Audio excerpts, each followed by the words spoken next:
네, 여러분 반갑습니다. 형사소송법 시간입니다. 오늘은 공판조서의 증명력에 대해서 살펴보려고 하는데요. 본격적인 강의에 앞서서 목차를 통해서 저희가 어떤 부분을 공부하고 있는지 살펴보도록 하겠습니다. 잠시 화면을 봐주시면요. 네, 제 강의의 증거법은 이렇게 크게 세 파트로 나눠져 있다고 볼 수 있고요. 그 중에서 오늘 공부하려고 하는 것은 맨 아래에 있는 공판조서의 증명력이죠. 그동안 공부해온 것을 보면 증거법 기초라고 할 수 있는 제1절 총설, 그리고 제2절 증거재판주의와 거증책임, 그다음에 제3절 자백 배제 법칙, 그다음에 제4절 위법 수집 증거 배제 법칙, 제5절 전문 증거의 증거 능력, 이와 같이 자백 배제 법칙과 위법 수집 증거 배제 법칙, 전문 증거의 증거 능력은 증거 능력에 관한 증거 법칙이었고요. 6절의 자유심증주의와 7절의 자백 보강 법칙, 그리고 오늘 공부하는 공판조서의 증명력은 증명력에 관한 증거 법칙이 되겠습니다. 오늘 공판조서의 증명력 부분에서는 크게 세 파트로 이루어져 있는데요. 공판조서의 증명력이 어떤 의미를 갖는지, 그리고 그와 같은 공판조서가 증명력을 갖기 위한 전제가 무엇인지, 공판조서의 증명력이 인정되는 범위는 어디까지인지, 그리고 그와 같은 배타적 증명력이 인정되는 공판조서는 어떤 공판조서인지, 이런 순서로 강의가 진행이 되겠습니다. 그럼 다시 강의 안으로 와서요. 공판조서의 증명력과 그 전제에 대해서 먼저 살펴보면요. 형사소송법 제56조는 공판기일의 소송 절차로서 공판조서에 기재된 것은 그 조서만으로서 증명한다라고 하고 있습니다. 그래서 구체적으로 살펴보겠습니다만은 공판기일의 소송 절차에 관한 것으로서 공판조서에 기재된 것은 다른 것으로 증명이 되지 않고 그 조서만으로서 증명된다고 하고 있기 때문에 배타적이다 또는 절대적이다 이런 표현을 쓰게 됩니다. 이와 같은 공판조서의 배타적 증명력을 인정하는 이유는 소송 경제적 관점에서 공판 절차 진행의 적법성을 둘러싼 논란의 요지를 없애서 공판기일의 소송 절차로서 공판조서에 기재된 것은 그 조서만으로서 증명하도록 한 것입니다. 공판기일의 소송 절차에 대해서는 공판조서에 기재가 되어 있다면 그것으로 더 이상 다투지 말자 이런 의미가 담겨 있겠죠. 아래 판결을 읽고서 공판조서의 증명력에 대해서 좀 더 살펴보도록 하겠습니다. 먼저 82도 8.2도 571 판결을 보시면요. 공판조서에 공판조서죠. 재판장이 판결서에 의하여 판결을 선고하였음이라는 게 기재되어 있는 거죠. 판결서에 의하여 판결을 선고하였음이 기재되어 있으면 그와 같은 판결 선고 절차는 적법하게 이루어졌음이 증명되었다고 할 것이며, 즉 재판장이 판결서에서 판결을 선고한 것으로 인정된다는 것이죠. 여기에는 다른 자료에 의한 반증을 허용하지 못하는 바이다.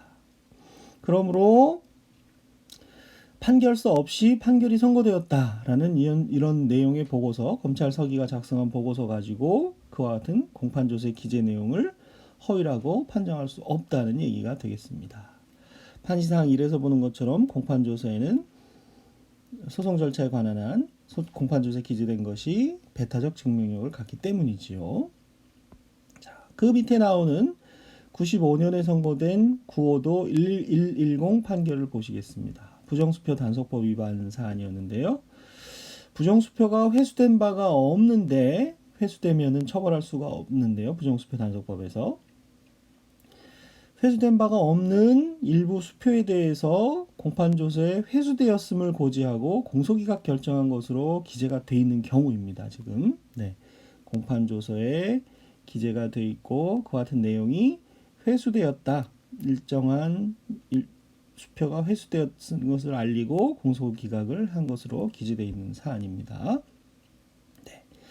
판결 요지 보시면 형사소송법 56조는 공판기일의 소송 절차로서 공판조서에 기재된 것은 그 조서만으로서 증명한다고 규정하고 있으므로 저희가 공부하고 있는 공판조서의 절대적, 배타적 증명력에 관한 부분이죠. 소송 절차에 관한 사실은 소송 절차에 관한 사실입니다. 공판조서에 기재된 대로 공판 절차가 진행된 것으로 증명이 되고 다른 자료에 의한 반증은 허용되지 않는 것이지만 공판조서의 기재가 소송기록상 명백한 오기인 경우에는 그렇죠? 공판조서의 기재가 소송기록상 명백한 오기인 경우에는 그와 같은 공판조서의 배타적 증명력이 인정되는 것이 아니고 올바른 내용에 따라서 증명력을 가진다는 얘기가 되겠습니다. 그래서 처음 나온 판결이고 하니까요. 같이 잘 생각을 해보시면요. 부정수표 단속법에서는 수표를 회수하거나 수표 소지인의 명시한 의사에 반하여는 공소를 제기할 수 없도록 하는 규정이 있습니다. 그런데 공판조서에는 미처 회수되지 않은 수표에 대해서도 회수가 되고 공소기각을 한 것으로 그렇게 공판조서에 기재가 되었던 것이죠. 사실관계는 제가 강의 안에 잘 정리를 해놨습니다만은 그 같은 경우에 판시사항 2에서 보시는 것처럼 원칙적으로 공판조서에 기재된 것으로서 소송 절차에 관한 것은 반증이 허용되지 않는 것이지만 2.1항에서 보시는 것처럼 소송 기록상 명백한 오기인 경우에는 올바른 내용에 따라서 증명력을 가진다고 할 것이다.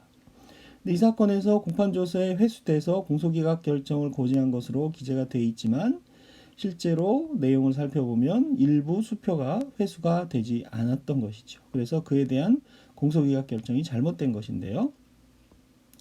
이런 경우에 판시사항 5항에서 보시는 것처럼 이런 경우까지 부정수표 단속법 위반의 점에 대한 공소기각 결정 고지 절차가 이루어졌다고 한 것은 잘못된 것이다 라고 해서 공판조서의 배타적 절대적 증명력이 배제되는 그런 사안에 관한 것이었습니다. 어떤 내용인지 아실 수 있겠죠. 자, 96년에 선고된 96도 173 판결을 보시면요. 공판조서의 기재가 명백한 오기인 경우를 제외하고는 이제 앞서 본 그런 판례에 의해서 결국 이런 단서가 붙는 것이 되겠습니다. 명백한 오기인 경우를 제외하고는 공판기일의 소송 절차로서 공판조서에 기재된 것은 조서만으로서 증명하여야 하고 그 증명력은 공판조서 이외의 자료에 의한 반증이 허용되지 않는 절대적인 것이다. 이렇게 공판조서의 증명력을 정리할 수 있겠습니다. 이 사건에서는 공판조서에 피고인의 변호인이 출석한 것으로 기재되어 있음이 명백한 이상 피고인의 변호인이 출석하지 아니한 상태에서 재판을 진행한 것이다 라는 것은 받아들일 수가 없다는 이야기가 되겠습니다. 결국 명백한 오기가 아닌 이상은 공판조서의 기재에 반하는 소송 절차에 관한 사항은 증명할 수 없다. 이렇게 보시면 되겠죠. 계속해서 2008년에 선고된 2007도 만 58호 판결도요. 공판조서의 기재가 명백한 오기나 착오에 의한 경우를 제외하고는 이제는 착오까지 들어갔네요. 그죠? 명백한 오기 또는 착오가 아닌 경우라면 공판기일의 소송 절차로서 공판조서에 기재된 것은 조서만으로서 증명하여야 하고 그 증명력은 공판조서 이외의 자료에 의한 반증이 허용되지 않는 절대적인 것이다. 절대적이라는 표현을 판례가 쓰고 있죠. 자, 이 경우에는 뭐가 문제가 되느냐 하면 검사가 제출한 진단서에 대하여 증거 동의를 하였음이 증거 목록에 기재되어 있음을 알 수 있고 증거 목록은 공판조서의 일부거든요. 그 기재가 명백한 오기나 착오에 의한 것이라고 볼 만한 자료가 없으므로 증거 목록의 기재에 반하여 진단서의 증거 능력을 다투는 것은 허용되지 않는다라는 판시가 되겠습니다. 자, 이와 같이 공판조서의 판례 표현에 의하면 절대적 증명력 또는 배타적 증명력을 인정하는 이유는 공판조서의 정확성을 보장하는 여러 규정들이 강의 안에 써놨습니다만은 제53조, 55조, 제35조, 54조와 같은 규정들에 의해서 자유심증주의를 공판조서의 공증명력에 관한 자유심증주의 예외를 인정해도 괜찮겠다는 여러 담보 장치를 두었기 때문인 것이죠. 그래서 사항에서 보시는 것처럼 주로 이 공판조서의 증명력은 상소심에서 예를 들어서 대법원이나 고등법원이나 이런 곳에서 원심, 1심이나 2심의 공판 절차에 대한 적법성 문제가 다투어지는 경우에 그런 절차에 관한 다툼으로 인해서 심리가 지연되거나 쟁점이 흐려지는 것을 방지하기 위한 것이라고 할 수 있습니다. 물론 강의한 5항에서 보시는 것처럼 공판조서가 위조되었다거나 변조되었다거나 허위 작성되었음이 다른 절차, 특히 형사 절차에 의해서 증명된 경우까지 공판조서의 절대적 증명력을 인정하는 것은 아니라고 하겠습니다. 이와 같이 공판조서의 정확성을 담보하는 전제 하에서 공판조서의 절대적 내지 배타적 증명력을 인정하고 있는데요. 위에서 보신 것처럼 이미 증명력이 인정되는 범위에 관해서는 공판기일에 예를 들어서 공판기일에 피고인에게 증거조사 결과에 대한 의견을 묻고 증거조사를 신청할 수 있음을 고지하고 최종 의견 진술의 기회를 주었는가 이와 같은 공판기일의 소송 절차에 대하여만 미친다는 것이지요. 네, 공판기일의 절차이고 또 소송 절차에 관한 것에 미치는 것이죠. 그래서 그와 같은 아래 판결을 보면서 다시 한번 확인을 해보겠습니다. 90년에 선고된 8구도 2304호 판결을 보시면 바로 위에 나왔던 그 강의안의 문장이 이 판례에서 제가 따온 것이죠. 피고인에게 증거조사 결과에 대한 의견을 묻고 증거조사를 신청할 수 있음을 고지하였을 뿐만 아니라 최종 의견 진술의 기회를 주었는지 여부와 같은 소송 절차에 관한 사실은 공판조서에 기재된 대로 공판 절차가 진행된 것으로 증명되고 다른 자료에 의한 반증은 허용되지 않는다. 그래서 이 항에 보시면 피고인에게 증거조사 결과에 대한 의견을 묻고 증거조사를 신청할 수 있음을 고지했을 뿐만 아니라 최종 의견 진술의 기회를 주었음이 공판조서에 기재되어 있다는 얘기죠. 그렇다면 다른 반증이 허용되지 않는다라고 한 것이고요. 아래에 나오는 2015도 19,139호 판결을 보시면요. 피고인이 변호인과 함께 출석한 공판기일의 공판조서에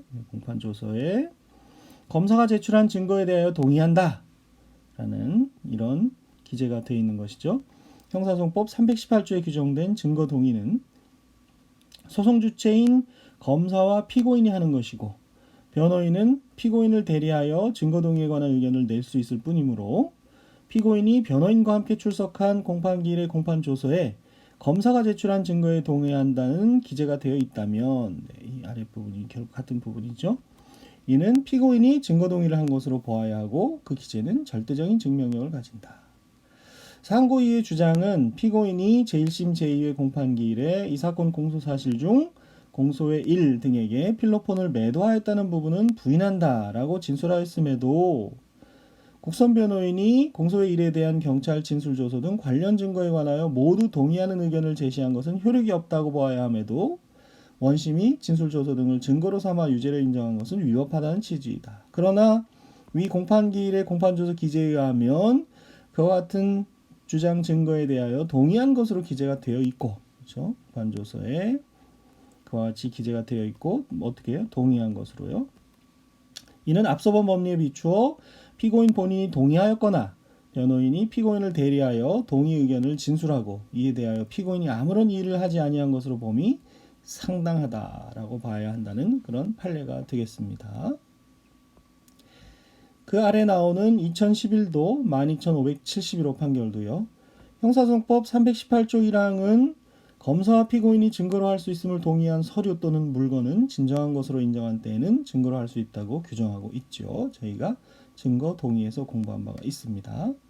그리고 공판조서의 기재가 명백한 오기인 경우를 제외하고는 착오인 경우도 제외가 되는 걸 저희는 알고 있습니다만 공판기일의 소송 절차로서 공판조서에 기재된 것은 조서만으로서 증명하여야 하고 그 증명력은 공판조서 이외의 자료에 의한 반증이 허용되지 않는 절대적인 것이므로 검사 제출의 증거에 관하여 동의 또는 진정 성립 여부 등에 관한 피고인의 의견이 증거 목록에 기재된 경우에는 그 증거 목록의 기재는 공판조서의 일부로서 명백한 오기가 아닌 이상 절대적인 증명력을 가지게 된다는 것입니다.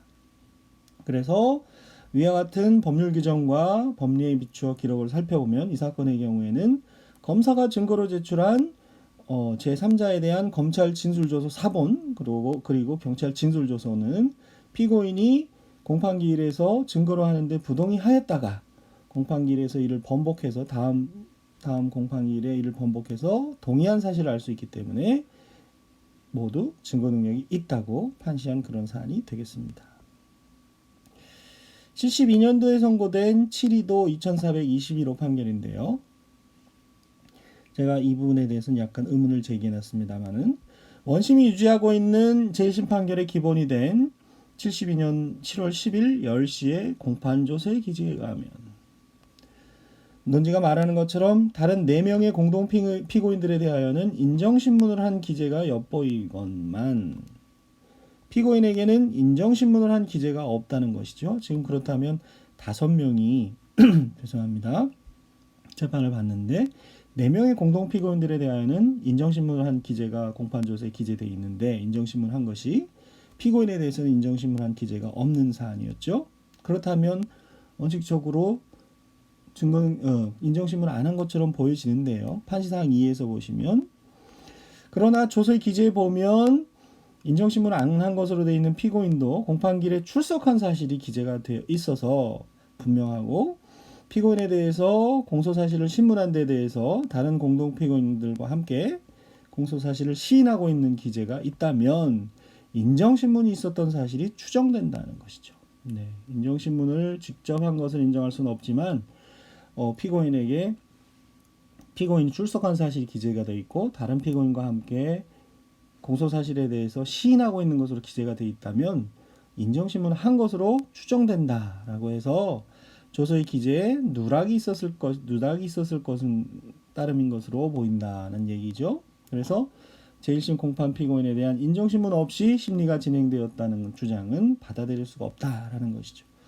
그렇다면 종합을 해서 얘기하면 공판조서의 절대적 증명력은 오기가 아니어야 하고 그렇죠? 착오가 아니어야 하며 명백한 오기나 착오가 아니고 또 누락도 아니어야 한다. 뭐 이 누락이라는 것은 착오라고 볼 수도 있겠습니다만은 정확하게 일치하는 개념은 아닌 것 같고요.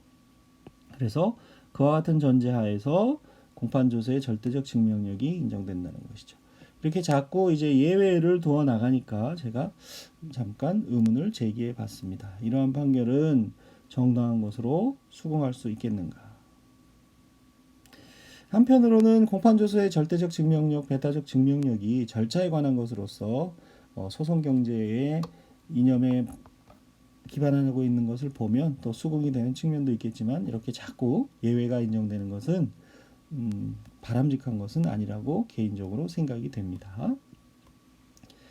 자, 이와 같이 공판조서의 절대적 내지는 배타적 증명력은 공판조서에 기재된 것으로서 소송 절차에 대해서만 인정되는 것을 주의해야 되겠습니다. 실체에 대한 것이 아니란 얘기죠. 이와 같은 배타적 증명력이 인정되는 공판조서에는 어떤 것이 있느냐? 당해 사건의 공판조서가 그와 같은 배타적 증명력이 있다는 것이죠. 다른 사건의 공판조서는 배타적 증명력이 인정되지는 않습니다. 거의 예를 들어놨죠. 예를 들어서 갑이라는 사건에서 증언한 증인이 위증죄로 재판을 받는 경우에 갑이라는 사건에서 선서를 하였는가 이 여부를 판단할 때는 위증죄 재판에서는 갑 사건의 공판조서에 선서를 했다 안 했다는 기재가 기재되어 있다 하더라도 위증죄 사건에 비춰보면 다른 사건이기 때문에 그와 같은 공판조서가 배타적 증명력을 가지지는 않는다는 것이죠. 자, 아래 판결에서는 주로 민사소송에서 변론조서의 증명력에 대한 부분을 적어 보았습니다. 민사소송에서도 변론조서의 증명력이 문제가 되기 때문이죠. 네, 자세한 내용은 여러분들이 공부해 주시기를 바라고 여기서는 판결 요지만 읽고 넘어가겠습니다. 9이다 23230 판결. 네, 다라는 걸 보면 민사 판결인 걸 알 수 있죠. 변론조서의 기재는 변론의 방식에 관한 사항이 아니라고 하더라도 문서의 성질상 내용이 진실하다고 추정하여야 한다. 변론조서의 추정력에 대해서 이야기를 하고 있습니다. 그러면서 나항에서는 피고가 원고의 청구를 일락하는 취지를 기재한 준비서면을 제출하여 준비서면이 진술 간주되었다고 하더라도 청구 일락을 하는 경우에요. 피고가 변론길에 출석을 해서 구술로서 일락하지 아니한 이상 일락의 효력은 발생하지 않는다라고 했던 그런 판례입니다. 일락의 효력에 대해서 엄격하게 변론기일에 출석을 해서 구술로서 일락해야 된다는 것을 밝히고 있습니다. 왜 그런지는요, 민사소송법 조문과 더불어서 아래 판례를 한번 읽어봐 주시면 좋겠습니다. 한편 참고 표시도 참조해서 보시면 변론 방식에 관한 규정에 대해서는 원칙적으로 조서로만 증명할 수 있고요. 그와 같은 경우에 대해서도 같이 참작해서 공부해 놓으시면 좋겠습니다. 참고 표시해 놨죠. 계속해서 2001-6367호 민사판결 보시면요. 변론조서에는 법원 사무관 등이 변론의 요지를 기재하되 자백에 관한 사항은 특히 명확히 기재해야 하며 그 조서에는 재판장이 기명날인하고 이해관계인은 조서의 열람을 신청하고 이의를 제기할 수 있도록 되어 있음에 비추어 볼 때 여러 가지 규정이 있죠. 변론의 내용이 조서에 기재되어 있을 때에는 다른 특별한 사정이 없는 한 그 내용이 진실한 것이라는 점에 관한 강한 증명력을 갖는다고 할 것이다 라는 민사 판결에서의 얘기고요. 증거에 의하여 자백이 진실에 부합되지 않는 사실이 증명되고 변론의 전 취지에 의하여 그 자백이 착오로 인한 것으로 인정되는 경우에는 법원은 그 자백의 취소를 허용하여야 하고, 민사소송에서 자백의 취소에 관한 법리를 볼 수 있는 거죠. 재판상 자백의 취소는 반드시 명시적으로 하여야만 하는 것은 아니고 종전의 자백과 배치되는 사실을 주장함으로써 묵시적으로도 할 수 있으면 물론이다. 네, 민사소송에서는 형사소송과 달리 자백이 훨씬 더 중요한 의미를 갖지 않습니까? 그렇지만 그런 경우라도 자백의 취소가 허용될 수 있는 경우가 있는 것이죠. 자, 이렇게 민사소송에서 변론조서의 증명력에 대한 판례 2개를 소개했고요. 다시 저희 형사소송법으로 돌아와서 형사 절차로 돌아와서 아래 판결을 읽고서 수사상 증거보존 절차에서 하는 증인신문과 서로 기재 내용이 다른 공판조서의 공판조서가 있을 때 증명력이 어떻게 되는지 두 가지 사항을 살펴보면요. 첫 번째, 86도 1646호 판결의 내용인데요. 공동피고인과 공동피고인을 갑이라고 하고 피고인을 을이라고 한다면 공동피고인 갑과 피고인 을이 뇌물을 주고받은 사이로 필요적 공범관계에 있다고 하더라도 검사는 수사 단계에서 을에 대한 증거를 미리 보존하기 위해서 필요한 경우에는 판사에게 갑을 증인으로 신문할 것을 청구할 수 있다는 얘기가 되겠습니다. 저희가 증거 보존 절차에서 공부한 바가 있지요. 그래서 갑과 을이 이렇게 필요적 공범관계에 있다 하더라도 증거 보존 절차에서 다른 피고인에 대한 증거 보존으로서 증인신문을 할 수 있다는 얘기고요.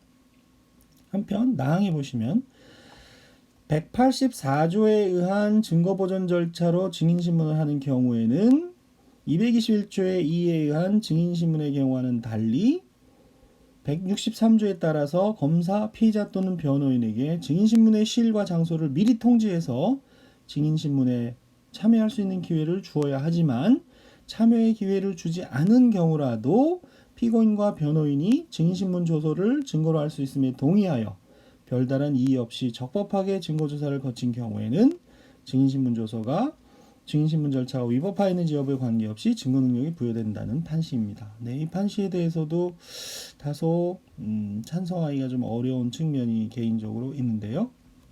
참여의 기회를 주지 않았는데 그것을 동의했다는 이유로 증거 능력을 인정하는 것은 적절하진 않다, 이런 생각이 듭니다. 이 판례에 대해서도 증거보존 절차에서 공부하면서 우리가 이미 살펴본 바가 사실 있고요. 저희가 주로 주목해야 되는 판시 요지는 다항이 되겠죠. 판결 요지는 같은 사항에 대해서 두 개의 서로 다른 내용이 기재된 공판조서가 병존하는 경우에 그 양자는 동일한 증명력을 가지게 되겠지요. 네, 공판조서니까요. 그래서 증명력에 우열이 있을 수 없다고 보아야 할 것이므로 그중 어느 쪽이 진실한 것으로 볼 것인지는 공판조서의 증명력을 판단하는 문제로서 다시 자유로운 심증에 돌아간다. 자유심증주의에 의해서 판단이 된다는 얘기죠.